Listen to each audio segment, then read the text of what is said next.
کعبے میں آمد ہے. اچھا، ہم جب مولا کی آمد کی بات کرتے ہیں خانہ کعبہ میں تو جیسے ہی کعبے کی ایک دیوار کا تذکرہ آتا ہے تو دیوار ہی مسکراتی یاد نہیں آتی بلکہ ہمارے چہرے بھی مسکرانے لگتے ہیں. علی کا تو ویسے ہی ذکر چہروں کو کھلا دیتا ہے اور دلوں کو باغ و بہار کر دیتا ہے. اور اس دنیا میں کچھ لوگ اختیاراً خوش ہوتے ہیں، کچھ آپ کی وجہ سے اجباراً خوش ہوتے ہیں. کچھ لوگوں کو ہر چیز تو نظر آتی ہے مگر کعبے میں اترتا والی نظر نہیں آتا. تو اب ان لوگوں سے کیا بحث کرنی ہے کہ جو آج کوئی 35 سے زیادہ اپنی کتابوں کے حوالے رکھنے کے باوجود اپنے مجمع کو مولا سے دور کرنے کا ایک ناپاک ارادہ رکھتے ہیں اور کہتے ہیں کہ نہیں، کہیں روایت نہیں ملتی کہ علی خانہ کعبہ میں آئے ہیں. تو میری تو مشکل یہ ہے کہ میں اپنی کتابیں بھی پڑھوں اور اپنے بھائیوں کی بھی پڑھوں، اپنے والوں کو اپنی کتاب سے بتاؤں، بھائیوں کو ان کی کتاب سے بتاؤں. لیکن یہ طے ہے کہ ان باتوں سے کوئی فرق پڑنے والا نہیں ہے. ویسے ہی سوشل میڈیا کی جتنا بگاڑ ہے اتنا ہی اس کا فائدہ بھی ہے، اور سوشل میڈیا کے ذریعے جتنا مقدمہ اس ممبر کا مضبوط ہوا ہے اتنا شاید ہی کسی کا مقدمہ مضبوط ہوا ہو. الحمدللہ مقدمہ ہمارا مضبوط تر ہوتا چلا جا رہا ہے، بات ہماری ہی مانی جا رہی ہے. بہت ساری باتیں آپ کے ہی ہوش میں بدعت تھیں اور آپ ہی کو یاد نظر آ رہا ہے کہ وہ اب سنت ہو گئی ہیں. تو ہم نہیں بدلے ہیں، کوئی اور بدلا ہے. لوگوں نے اپنے نظریے بدلنا شروع کیے ہیں. یہ جو آپ کی اذان ہے نا، یہ جو مجلس ہے، یہ جو سبحان اللہ کی آواز ہے، یہ جو ابھی میں مصائب پڑھوں گا اور آپ کی گریے کی صدائیں بلند ہوں گی، یہ خود ایک اذان ولایت ہے، ولایت اہل بیت، امر امامت کا احیاء ہے یہ، جسے مجلس اور محفل کہا جاتا ہے. اور یہ اذان دی جاتی رہے، انشاءاللہ صفیں لگنا شروع ہو گئی ہیں.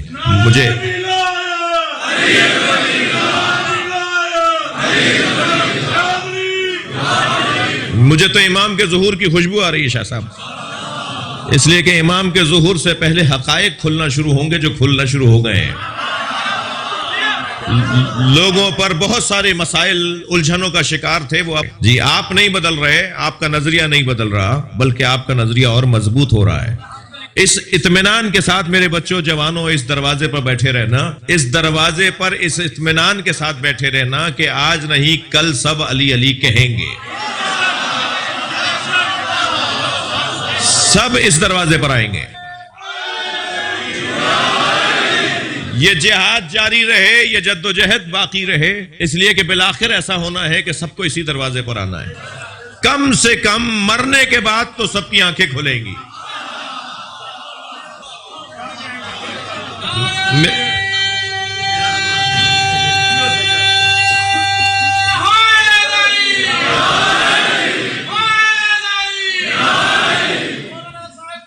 آپ سب کی سلام.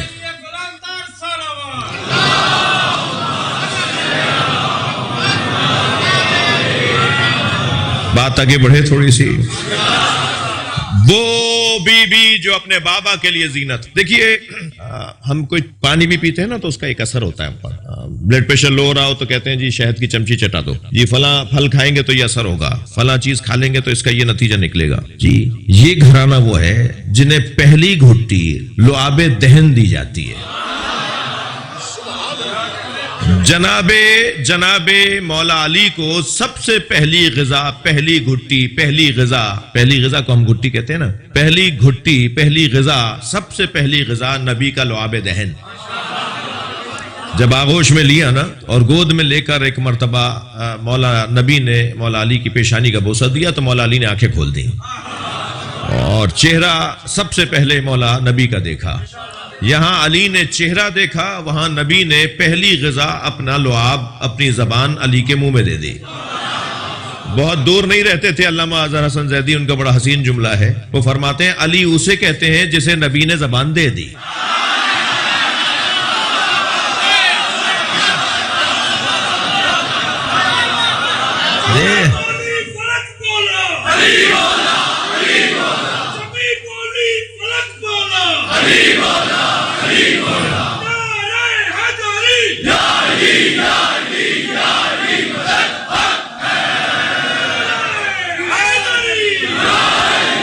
اور مولا علی نبی کا لعاب دہن ایسے لے رہے تھے جیسے بچہ ماں سے غذا لیتا ہے، ہمک ہمک کر لعاب دہن مصطفیٰ لے رہے تھے. اور پھر جب تک آپ کا ظاہر وجود رہا تو آپ کہتے رہے کہ میرا علم لعاب مصطفیٰ ہے. اور پھر فرمایا ذقنی رسول اللہ ذقن ذقا، مجھے رسول اللہ نے علم ایسے دیا ہے جیسے پرندہ اپنے بچے کو دانا دیتا ہے. جی مجھے اچھا وہ کیا بار بار ایسا ہوا ہوگا؟ میرا ایک سوال ان بچوں سے، جوانوں سے، مولا کی معرفت کا ذوق رکھنے والوں سے، کیا بار بار نبی مکرم نے یہ عمل انجام دیا؟ ایک دفعہ، یعنی وہ ایک دفعہ جو پہلی دفعہ آپ کو گھٹی دی، وہ جو لعاب دہن اپنی زبان مولا علی کے دہن میں رکھی، وہ علم منتقل ہو رہا تھا، جسے مولا فرماتے ہیں ذقنی رسول اللہ ذقن ذقا، مجھے رسول اللہ نے علم ایسے دیا جیسے پرندہ اپنے بچے کو دانا دیتا ہے. نہیں فرمایا جیسے ماں اپنے بچے کو دودھ پلاتی ہے، نہیں، یہ تعبیر نہیں ہے، مرضعہ نہیں ہے جی، رضایت نہیں ہے، بلکہ جیسے پرندہ بچے کو دانا دیتا ہے. ماں جو کھاتی ہے وہ پلاتی نہیں ہے، کھاتی 4 چیزیں ہے، پلاتی دودھ ہے. کچھ اور کھاتی ہے، کچھ اور پلاتی ہے، مگر پرندہ جو کھاتا ہے وہی کھلاتا ہے. اللہ سے جو لیتے رہے علی کو دیتے رہے. یہ کیفیت ہے علم علی اور علم مصطفیٰ کی. اور پھر آغوش میں لے کے بڑھے. میں ولادت مولا کی، آمد مولا کی، اس سے مجھے مختصر اشارہ بھی رکھنا ہے اور اس کی طرف توجہ بھی رکھنی ہے. لے کے چلے اور جب آئے ہیں خانہ کعبہ کے دروازے سے باہر، اور پھر پورا مکہ دیکھ رہا تھا. جاتے ہوئے حضرت فاطمہ بنت اسد کو تو ایک آدمی نے دیکھا تھا، آتے ہوئے تو پورے مکے نے دیکھا جی. اور پھر جب گھر پہنچے ہیں تو نبی مکرم اپنے چچا ابو طالب کے ساتھ بیٹھ کر بی بی فاطمہ بنت اسد سے کہتے ہیں، چچی جان کعبے میں کیا گزری وہ بتائیے. تو بی بی فاطمہ بنت اسد فرماتی ہیں، اے میرے لال، اے میرے بچے، جب یہ میری آغوش میں آیا تو پورا کعبہ نور سے منور تھا، اور پھر اس کیفیت میں یہ میری آغوش میں تھا، اور پھر کعبے کی دیواروں سے آوازیں آ رہی. تو نبی مسکرائے، اور ایسے مسکرائے تھے جیسے اس نبی کو پتا ہے کہ میری چچی کیا بولیں گی. فرمایا چچی جان کیا آواز آ رہی تھی؟ فرمایا ہر دیوار سے مختلف آوازیں تھیں، ہر دیوار سے مختلف آوازیں تھیں. فرمایا جنوب کی دیوار سے آئی آواز، السلام علیک یا جنب اللہ یا وعد اللہ، سلام ہو اللہ کے عقیدہ توحید کو مضبوط بنانے والے علی پر. بہت سوچ کے مجھے ترجمہ کرنا ہوگا، ورنہ لغت میں جنب اللہ کا معنی کچھ اور ہے. میں کیا کروں کہ جس نے کچی پکی نہ پڑھی ہو اسے میٹرک کی بات کیسے بتا دوں؟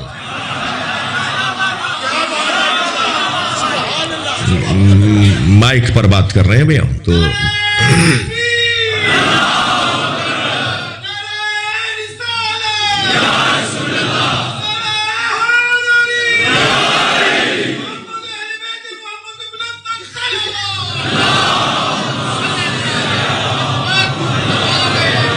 ثم نادا جدار الشمال، اور پھر شمال کی جانب سے آواز آئی، دیوار شمال سے آواز آئی، السلام علیک یا حسرت الشمال یا علی عن الامثال، سلام ہو اس بچے پر، اس نونہال پر، اس نومولود پر جو ان لوگوں کی حسرت بن جائے گا جن کے الٹے ہاتھ میں نامہ عمل دیا جائے گا.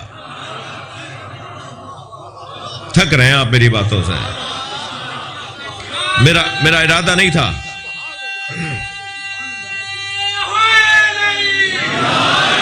سلام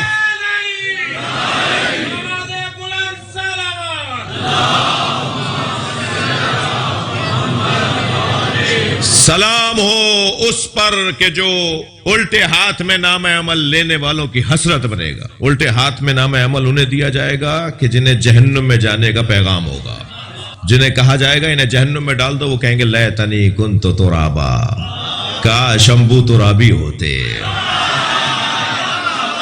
کاش ہم دنیا میں علی والے ہوتے تو ہمیں آج دوزخ میں نہ ڈالا جا رہا ہوتا. میرے مولا نبی فرماتے ہیں کہ اللہ کہتا ہے لو اجتمع الناس علی حب علی ابن ابی طالب، اگر سارے انسان علی کی محبت پر اتفاق کر لیتے، لما خلقت النار، تو میں اللہ دوزخ ہی نہ بناتا. یہ یہ دوزخ علی کے دشمنوں نے بنوائی ہے، اللہ نے تو جنت بنائی ہے جی، دوزخ اللہ نے بنائی ہے، مگر یہ سبب کون بنا ہے دوزخ بنوانے کا؟ دشمن علی۔ تو جی دشمن علی سبب بنا کے وہ دوزخ بنوائے، ظاہر ہے انہیں جانا ہے اس کے اندر، اور ہم تو اس دنیا میں بھی ان کے لیے دوزخ بنا رہے ہیں۔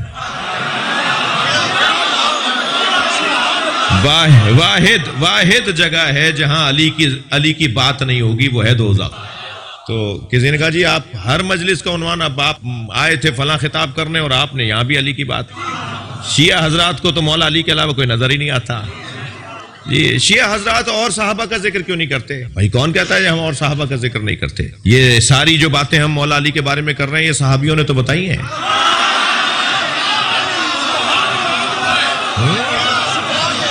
جی لہذا سب سے زیادہ علی کی بات کیوں ہوتی ہے؟ اس لیے کہ علی ہی کی تو بات ہے۔ بھائی یہاں میرے مذہبی جماعتوں کے دوست بھی بیٹھے ہیں جو ہم سے بہت سارے درد شیئر کرتے ہیں، ہم ان سے درد بتاتے ہیں، قومی مسائل کے اوپر گفتگو رہتی ہے۔ اس مزاج کے لوگوں میں کوئی نکل کر آتا ہے مولانا گھنٹے کی تقریر کی کوئی کام کی بات نہیں تھی، تو میں ان لوگوں سے کہتا ہوں کہ میں تو جب علی کی بات کرتا ہوں تو یہی کام کی بات ہے، مولا علی کی بات کے علاوہ اور کیا کام کی بات؟ اس سے ہٹ کر کوئی کام کی بات ہے ہی نہیں۔ تو یہاں یہ طے ہے۔ اچھا آواز کیا آ رہی ہے شمال کی دیوار سے؟ شمال کی دیوار کہتی ہے السلام علیکہ یا حسرت الشمال، سلام ہو اس پر کہ جو الٹے ہاتھ میں نامہ عمل لینے والوں کی حسرت بن جائے گا، کہ کاش ہم نے دنیا میں علی سے پیار کیا ہوتا تو ہمارے سیدھے ہاتھ میں نامہ عمل دیا جاتا اور پھر وہ جنت میں جائے گا۔ بی بی فرماتی ہیں پھر دیواروں سے آواز آتی رہی، چھت سے آواز آتی رہی، اور پھر خانہ کعبہ کے دروازے سے آواز آئی، ثم نادى باب البیت، اس کے بعد دروازے سے آواز آئی۔ کیا آواز آئی؟ السلام علیکہ یا باب اللہ المفتوح الی الخلق، سلام ہو اللہ کے دروازے پر جو مخلوق کے لیے ہمیشہ کھلا رہے گا۔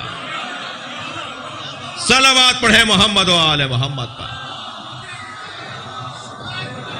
جی میں نے تمہید لی عزیزو، جس علی کو نبی نے زبان چسائی تو وہ علی بنا۔ زینب اسے کہتے ہیں جس نے علی نے جس کو زبان چسائی۔ آغوش میں آئے ہیں کہ پہلی گھٹی مولا علی نے اپنے لعاب دہن کی دی۔ اچھا میں ان بچوں کے لیے جو آج کے جدید بچے ہیں، یہ کیونکہ کسی حد تک مجھ جیسوں سے محبت کرتے ہیں تو مجلس میں ذرا زیادہ آ جاتے ہیں، ان کا دل تو ہر ایک پہ آتا نہیں ہے نا، تو وہ جب کبھی بھائی کتنے عرصے بعد آئے ہیں فلاں صاحب، تو کہا صاحب 2 مہینے بعد آئے سیالکوٹ میں، تو چلو ان کی مجلس سن لیتے ہیں۔ اب جب تم یہ معیار رکھو گے تو مجلسیں کم کرو گے، جب مجلسوں میں کم جاؤ گے تو بہت ساری باتیں بھی نہیں لگیں گی، یہ کہاں سے کر رہے ہیں، یہ کیوں کر رہے ہیں، یہ کیا بات ہوئی۔ آج کا بچہ، میں اگر اپنا لعاب دہن، آپ اگر اپنا لعاب دہن اپنے دہن سے نکال دیں تو وہ کری ہوتا ہے، ہمیں مکروہ لگتا ہے، ہمارا لعاب دہن ہمیں مکروہ لگتا ہے۔ جی محاورے بھی اردو میں اور اپنی زبانوں میں بنے ہوئے ہیں، تھوک کے بارے میں اور لعاب دہن کے بارے میں محاورے بھی بنے ہوئے ہیں۔ کیا مولانا باتیں کر رہے تھے، اتنے پڑھے لکھے لوگ، سیالکوٹ کی کریم بیٹھی ہوئی تھی اور مولانا لعاب دہن کی باتیں کر رہے تھے، یہ کیا باتیں ہو رہی تھیں؟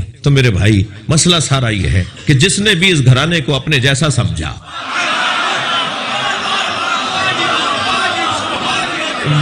وہ ان باتوں سے الجھے گا۔ تو پہلے تو اس کی اکیڈمک تربیت کی ضرورت، پہلے تو اسے بنیادی تعلیم کی ضرورت، پہلے تو اسے یہ جاننا ہوگا کہ یہ ہستیاں پیکر بشر میں ضرور آئی ہیں مگر یہ ان کا ہم پر احسان ہے۔ میں اس بات کو اگر یوں کہوں کہ ان کا معراج پہ جانا جہاں کمال تھا، وہاں یہاں رہنا اس سے بڑا کمال ہے۔ وہ تو ان کی اپنی جگہ تھی بھائی، وہ یہاں کے تھے ہی نہیں۔ سرکار دو جہاں زمین کے رہنے والے نہیں ہیں، پنجتن زمین کے رہائشی نہیں ہیں، یہ تو ان کا کمال ہے کہ زمین پہ رہے، وہاں جانا کمال ہے۔ میں اس لیے نہیں کہہ سکتا کہ کمال نہیں ہے کیونکہ قرآن نے کمال کہا ہے۔ جیسے علامہ ذیشان حضرت جوادی نے تو 2 مصروں میں بڑا حسین بیان کیا ہے، ایک شب کا ذکر کیا ہے جانے والے عرش پر، تیری ساری زندگی معراج ہی معراج ہے۔ اور ایک دفعہ تو نہیں گئے، 100 کچھ معراجیں تو علامہ مجلسی نے لکھی ہیں۔ وہ جو قرآن میں معراج آئی ہے وہ آفیشل سفر تھا، ورنہ جب چاہتے تھے چلے جاتے تھے، جب دل کرتا تھا معراج پہ چلے جاتے تھے۔ اور صرف نبی نہیں جی، سنی شیعہ کتابوں میں ہے کہ پردے کے پیچھے سے علی کی آواز تھی، اللہ اللہ علی کے لہجے میں بات کر رہا ہے۔ اچھا عجیب ہے یہ مسلمان، نامعلوم لہجہ مان لے گا لاپتہ لہجہ مان لے گا، مجہول لہجہ مان لے گا، مگر جب میں کہوں گا کہ علی مولا کے لہجے میں اللہ بات کر رہا تھا تو اسے سمجھ میں نہیں آتا۔ اب کیا کریں کہ سمجھانا بھی ہے اور کسی تناؤ کے بغیر سمجھانا ہے۔ شاعر کہتا ہے کہ روزی کے بے عرش رفت سید نبوی، شنید از حرم کبریا صدائے علی، خدا بے لفظ علی با نبی سخن میں گفت، چرا کے بود نبی عاشق صدائے علی۔ دعوت کا تقاضا ہے بھائی، جب آپ دعوت پہ بلاتے ہیں، ظہیر شاہ صاحب نے آج پوچھ لیا کہ مولانا کو کیا پسند ہے تو وہ بنوایا شاہ صاحب نے۔ تو یہ تو دعوت کرنے والوں کا، میزبان کا ایک احساس ہوتا ہے کہ میرا مہمان کیا چیز پسند کرتا ہے۔ اللہ حدیث قدسی میں کہتا ہے، اے میرے مصطفیٰ، جب میں نے تمہیں معراج پہ بلایا تو میں نے سوچا تمہیں دنیا میں کس سے زیادہ پیار ہے، تو جس سے تمہیں سب سے زیادہ پیار تھا میں نے اس کا لہجہ بلا لیا۔ اب بات بھی اللہ علی کے لہجے میں کر رہا ہے۔ عجیب بات ہے، میں کہاں کڑ کے جل کے کہاں تک معاملات کو آگے بڑھائیں۔ میرے اور آپ کے دروازے پہ جو بیل لگی ہوئی ہے اس کی نامفہوم آواز، لیکن جنت کے دروازے پہ جو دروازہ بجے گا، کنڈی بجے گی، اس کی آواز نامفہوم نہیں ہے، علی علی کی آوازیں ہیں۔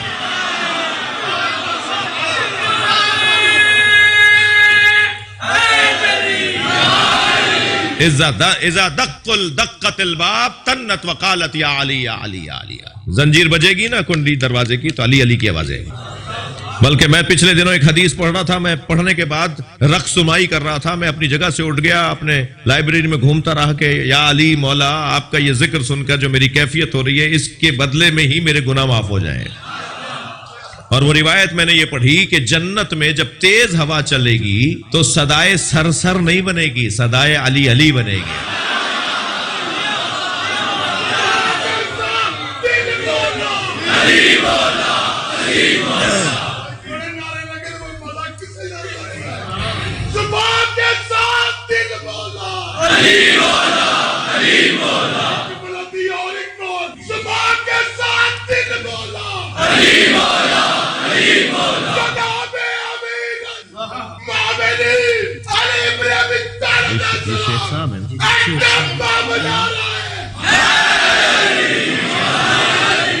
شیخ صاحب کی صحت کے لیے صلوات پڑھیں۔ اللہم صل علی محمد و آل محمد۔ اچھا، میں نے بھائی ان کے لیے نہیں، اہل بیت پہ صلوات پڑھوائی ہے۔